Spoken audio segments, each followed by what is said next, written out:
Welcome to Read Me to Sleep. I'm Doug Mabey, and I have a bedtime story for you. Settle in under the covers and feel your head ease into the pillow and your body sink into the mattress. Take a moment to be mindful of the present. Close your eyes and feel yourself begin to relax. Are you ready?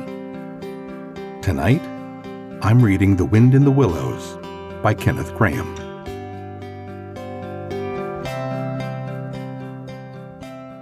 Chapter 6. Mr. Toad. It was a bright morning in the early part of summer.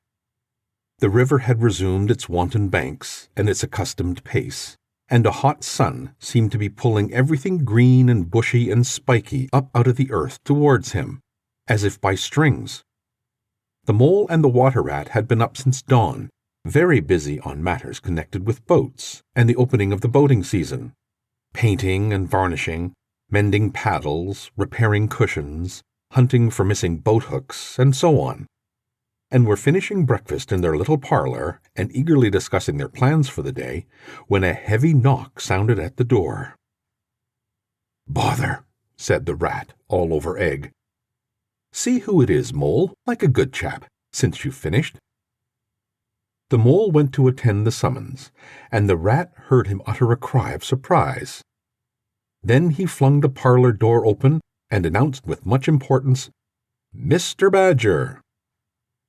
This was a wonderful thing indeed, that the badger should pay a formal call on them, or indeed on anybody. He generally had to be caught, if you wanted him badly, as he slipped quietly along a hedgerow of an early morning or a late evening, or else hunted up in his own house in the middle of the wood, which was a serious undertaking. The badger strode heavily into the room, and stood looking at the two animals with an expression full of seriousness. The rat let his egg spoon fall on the tablecloth and sat open-mouthed.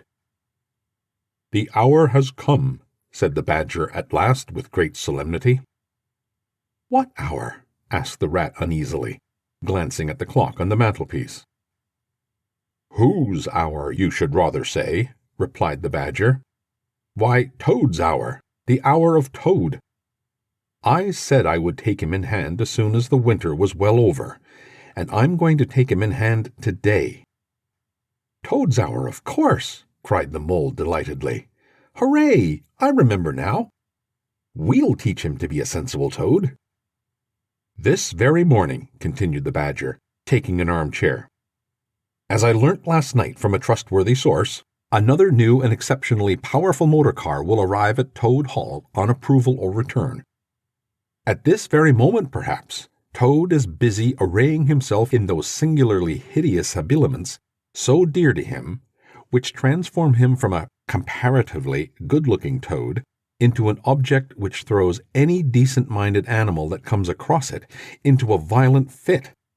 We must be up and doing, ere it is too late. You two animals will accompany me instantly to Toad Hall, and the work of rescue shall be accomplished." "Right you are," cried the rat, starting up. "We'll rescue the poor unhappy animal. We'll convert him. He'll be the most converted toad there ever was before we've done with him." They set off up the road on their mission of mercy, Badger leading the way.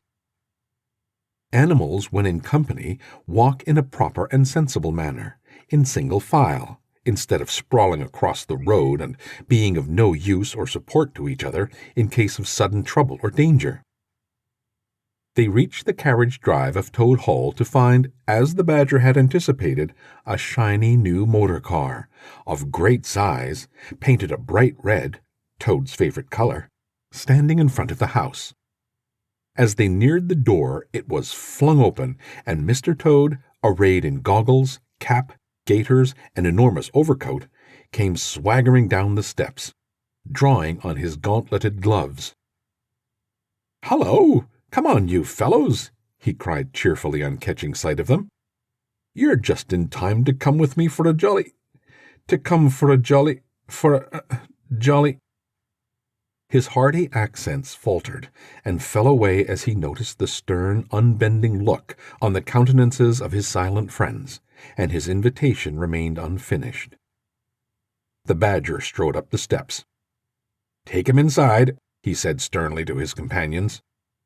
Then, as Toad was hustled through the door, struggling and protesting, he turned to the chauffeur in charge of the new motor car.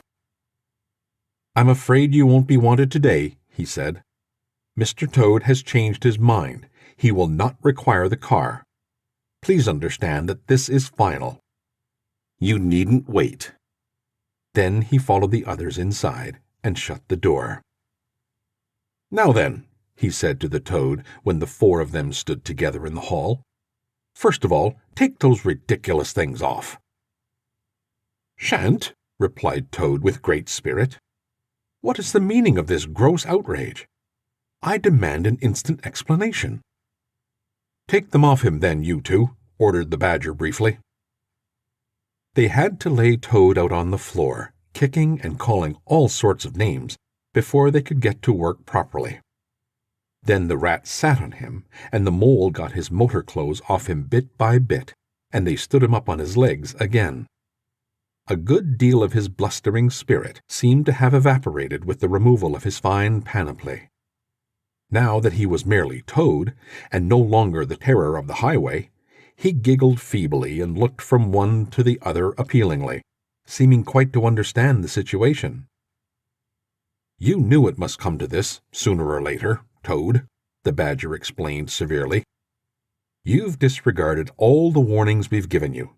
You've gone on squandering the money your father left you, and you're getting us animals a bad name in the district by your furious driving and your smashes and your rows with the police.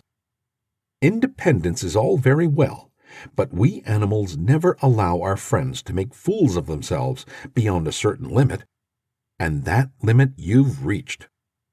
Now, you're a good fellow in many respects, and I don't want to be too hard on you. I'll make one more effort to bring you to reason. You will come with me into the smoking room, and there you will hear some facts about yourself, and we'll see whether you come out of that room the same Toad that you went in." He took Toad firmly by the arm, led him into the smoking room, and closed the door behind them. "That's no good," said the rat contemptuously. "Talking to Toad'll never cure him. He'll say anything." They made themselves comfortable in armchairs and waited patiently. Through the closed door they could just hear the long, continuous drone of the badger's voice, rising and falling in waves of oratory, and presently they noticed that the sermon began to be punctuated at intervals by long-drawn sobs, evidently proceeding from the bosom of Toad, who was a soft-hearted and affectionate fellow, very easily converted, for the time being, to any point of view. After some 3/4 of an hour, the door opened, and the badger reappeared, solemnly leading by the paw a very limp and dejected Toad. His skin hung baggily about him, his legs wobbled, and his cheeks were furrowed by the tears so plentifully called forth by the badger's moving discourse. "Sit down there, Toad," said the badger kindly, pointing to a chair. "My friends," he went on, "I'm pleased to inform you that Toad has at least seen the error of his ways. He is truly sorry for his misguided conduct in the past, and he has undertaken to give up motor cars entirely and forever. I have his solemn promise to that effect." "That is very good news," said the mole gravely. "Very good news indeed," observed the rat dubiously. If only.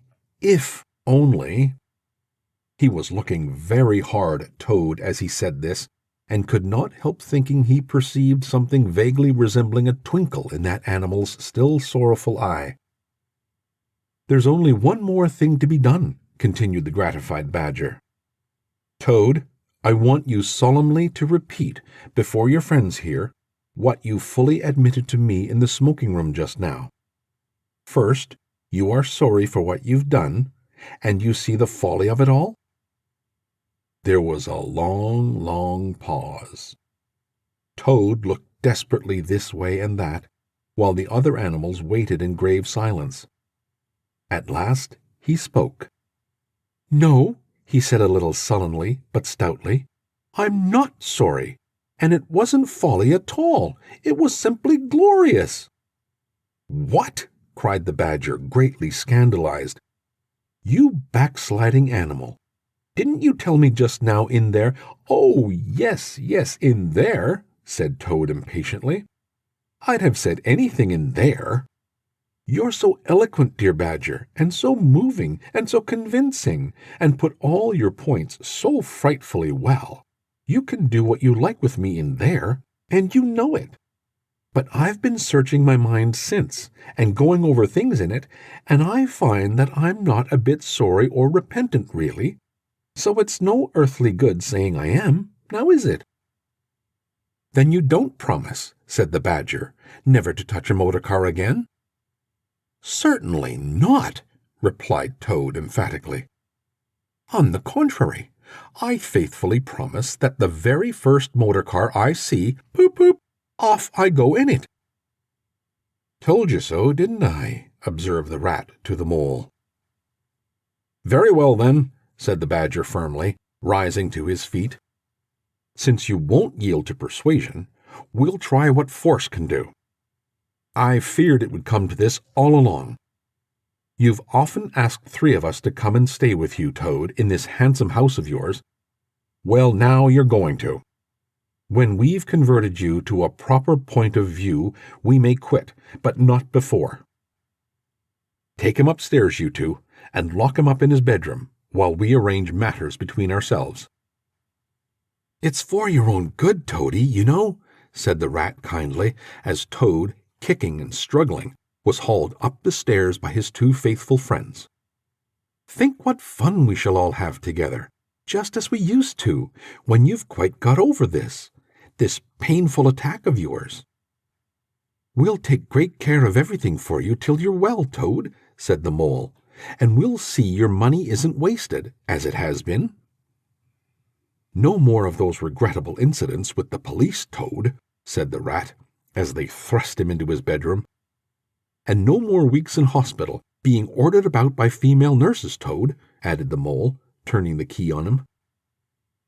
They descended the stair, Toad shouting abuse at them through the keyhole, and the 3 friends then met in conference on the situation. "It's going to be a tedious business," said the badger, sighing. "I've never seen Toad so determined. However, we will see it out. He must never be left an instant unguarded. We shall have to take it in turns to be with him, till the poison has worked itself out of his system." They arranged watches accordingly. Each animal took it in turns to sleep in Toad's room at night, and they divided the day up between them. At first, Toad was undoubtedly very trying to his careful guardians. When his violent paroxysms possessed him, he would arrange bedroom chairs in rude resemblance of a motor car, and would crouch on the foremost of them, bent forward and staring fixedly ahead, making uncouth and ghastly noises, till the climax was reached, when, turning a complete somersault, he would lie prostrate amidst the ruins of the chairs, apparently completely satisfied for the moment. As time passed, however, these painful seizures grew gradually less frequent, and his friends strove to divert his mind into fresh channels. But his interest in other matters did not seem to revive, and he grew apparently languid and depressed. One fine morning, the rat, whose turn it was to go on duty, went upstairs to relieve Badger, whom he found fidgeting to be off, and stretch his legs in the long ramble round his wood and down his earths and burrows. "Toad's still in bed," he told the rat outside the door. "Can't get much out of him except, 'Oh, leave him alone, he wants nothing, perhaps he'll be better presently, it may pass off in time, don't be unduly anxious,' and so on. Now look out, rat. When Toad's quiet and submissive, and playing at being the hero of a Sunday school prize, then he's at his artfulness. There's sure to be something up. I know him. Well, now, I must be off." "And how are you today, old chap?" inquired the rat cheerfully, as he approached Toad's bedside. He had to wait some minutes for an answer. At last a feeble voice replied, "Thank you so much, dear Ratty. So good of you to inquire. But first tell me how you are yourself, and the excellent Mole." "Oh, we're all right," replied the Rat. "Mole," he added incautiously, "is going out for a run-around with Badger. They'll be out till lunchtime, so you and I will spend a pleasant morning together. And I'll do my best to amuse you. Now jump up, there's a good fellow, and don't lie moping there on a fine morning like this." "Kind dear Rat," murmured Toad, "how little you realize my condition, and how very far I am from jumping up, now, if ever. But do not trouble about me. I hate being a burden to my friends, and I do not expect to be one much longer. Indeed, I almost hope not." "Well, I hope not too," said the Rat heartily. "You've been a fine bother to us all this time, and I'm glad to hear it's going to stop. And in weather like this, and the boating season just beginning, it's too bad for you, Toad.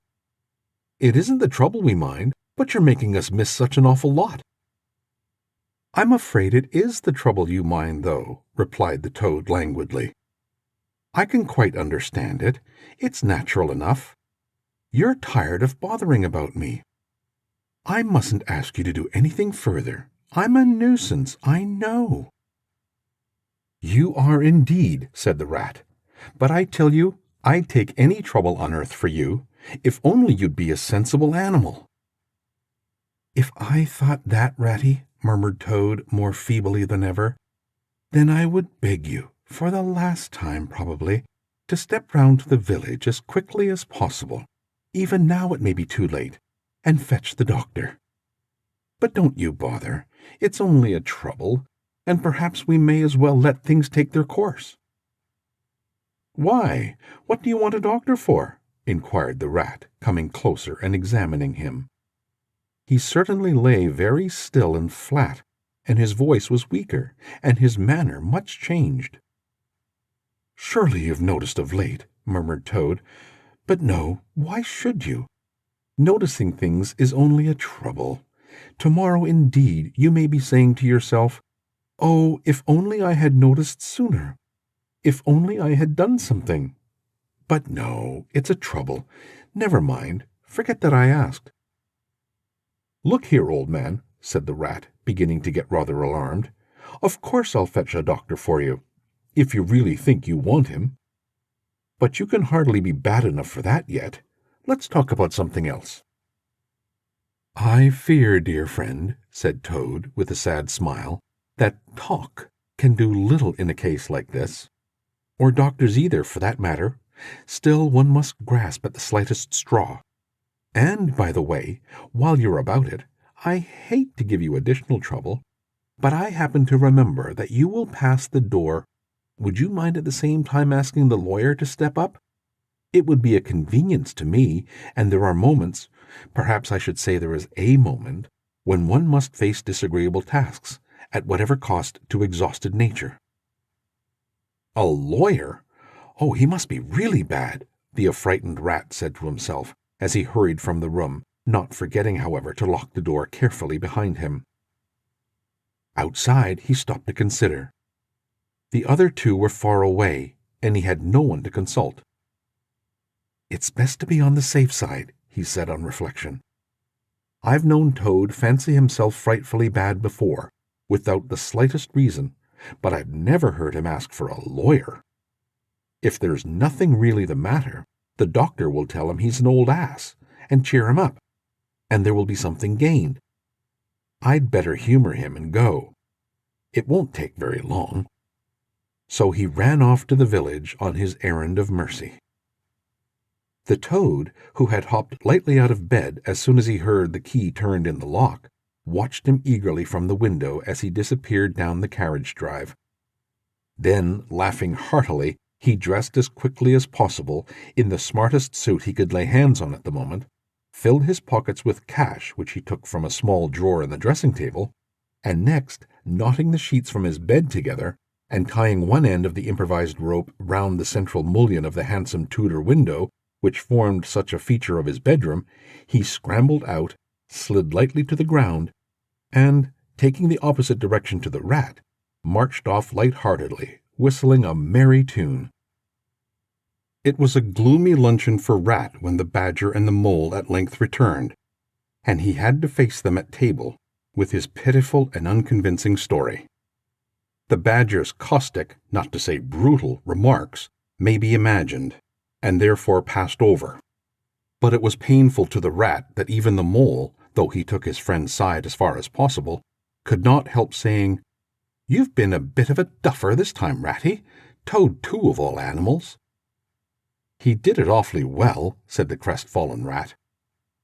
"He did you awfully well," rejoined the Badger hotly. "However, talking won't mend matters. He's got clear away for the time, that's certain, and the worst of it is, he'll be so conceited with what he'll think is his cleverness that he may commit any folly. One comfort is, we're free now, and needn't waste any more of our precious time doing century go. But we'd better continue to sleep at Toad Hall for a while longer. Toad may be brought back at any moment, on a stretcher or between two policemen." So spoke the Badger, not knowing what the future held in store, or how much water, or of how turbid a character was to run under bridges before Toad should sit at ease again in his ancestral hall. Meanwhile, Toad, gay and irresponsible, was walking briskly along the high road some miles from home. At first he had taken bypaths, and crossed many fields, and changed his course several times, in case of pursuit. But now, feeling by this time safe from recapture, and the sun smiling brightly on him, and all nature joining in on a chorus of approval to the song of self-praise that his own heart was singing to him, he almost danced along the road in his satisfaction and conceit. "Smart piece of work, that," he remarked to himself, chuckling. "Brain against brute force, and brain came out on the top, as it's bound to do. Poor old Ratty! My! Won't he catch it when the Badger gets back? A worthy fellow, Ratty, with many good qualities, but very little intelligence and absolutely no education. I must take him in hand some day, and see if I can make something of him."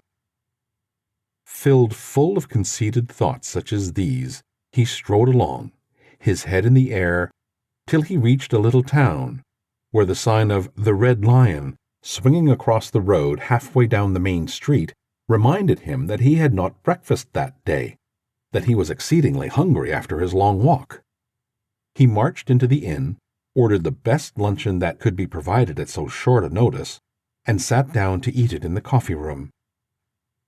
He was about halfway through his meal when an only too familiar sound, approaching down the street, made him start and fall a-trembling all over. The boop-boop drew nearer and nearer. The car could be heard to turn into the inn-yard and come to a stop, and Toad had to hold on to the leg of the table to conceal his overmastering emotion. Presently the party entered the coffee-room, hungry, talkative, and gay, voluble on their experiences of the morning and the merits of the chariot that had brought them along so well. Toad listened eagerly, all ears for a time. At last he could stand it no longer. He slipped out of the room quietly, paid his bill at the bar, and as soon as he got outside, sauntered round quietly to the inn-yard. "There can't be any harm," he said to himself, "in my only just looking at it." The car stood in the middle of the yard, quite unattended, the stable helps and other hangers-on being all at their dinner. Toad walked slowly round it, inspecting, criticizing, musing deeply. "I wonder," he said to himself presently, "I wonder if this sort of car starts easily." Next moment, hardly knowing how it came about, he found he had hold of the handle and was turning it. As the familiar sound broke forth, the old passion seized on Toad and completely mastered him, body and soul. As if in a dream, he found himself, somehow, seated in the driver's seat. As if in a dream, he pulled the lever and swung the car round the yard and out through the archway. And, as if in a dream, all sense of right and wrong, all fear of obvious consequences seemed temporarily suspended. He increased his pace, and as the car devoured the street and leapt forth on the high road through the open country, he was only conscious that he was Toad once more. Toad at his best and highest. Toad the terror, the traffic queller, the lord of the lone trail, before whom all must give way or be smitten into nothingness and everlasting night. He chanted as he flew, and the car responded with sonorous drone. The miles were eaten up under him as he sped he knew not whither, fulfilling his instincts, living his hour, reckless of what might come to him. "To my mind," observed the chairman of the bench of magistrates cheerfully, "the only difficulty that presents itself in this otherwise very clear case is how we can possibly make it sufficiently hot for the incorrigible rogue and hardened ruffian whom we see cowering in the dock before us. Let me see. He's been found guilty, on the clearest evidence, first, of stealing a valuable motor car, secondly, of driving to the public danger, and thirdly, of gross impertinence to the rural police. Mr. Clerk, will you tell us, please, what is the very stiffest penalty we can impose for each of these offenses, without, of course, giving the prisoner the benefit of any doubt, because there isn't any?" The clerk scratched his nose with his pen. "Some people would consider," he observed, "that stealing the motor car was the worst offense, and so it is. But cheeking the police undoubtedly carries the severest penalty, and so it ought. Supposing you were to say 12 months for the theft, which is mild, and 3 years for the furious driving, which is lenient, and 15 years for the cheek, which was pretty bad sort of cheek, judging by what we've heard from the witness box, if only you believe 1/10 part of what you heard, and I never believe more myself. Those figures, if added together correctly, taught up to 19 years. "First rate," said the chairman. "So you had better make it around 20 years and be on the safe side," concluded the clerk. "An excellent suggestion," said the chairman approvingly. "Prisoner, pull yourself together and try and stand up straight. It's going to be 20 years for you this time.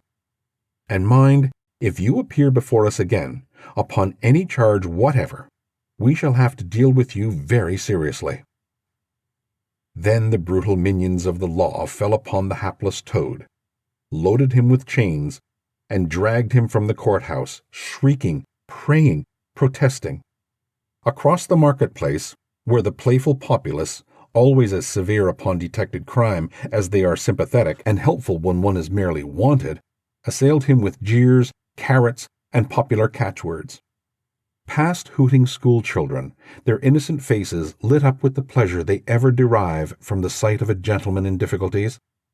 Across the hollow-sounding drawbridge, below the spiky portcullis, under the frowning archway of the grim old castle, whose ancient towers soared high overhead, past guardrooms full of grinning soldiery off duty, past sentries who coughed in a horrid sarcastic way, because that is as much as a sentry on his post dare do to show his contempt and abhorrence of crime, up time-worn winding stairs, past men-at-arms in casket and corselet of steel, darting threatening looks through their vizards, across courtyards where mastiffs strained at their leash and pawed the air to get at him, past ancient warders, their halberds leant against the wall, dozing over a pasty and a flagon of brown ale, on and on, past the rack-chamber and the thumbscrew room, past the turning that led to the private scaffold, till they reached the door of the grimmest dungeon that lay in the heart of the innermost keep.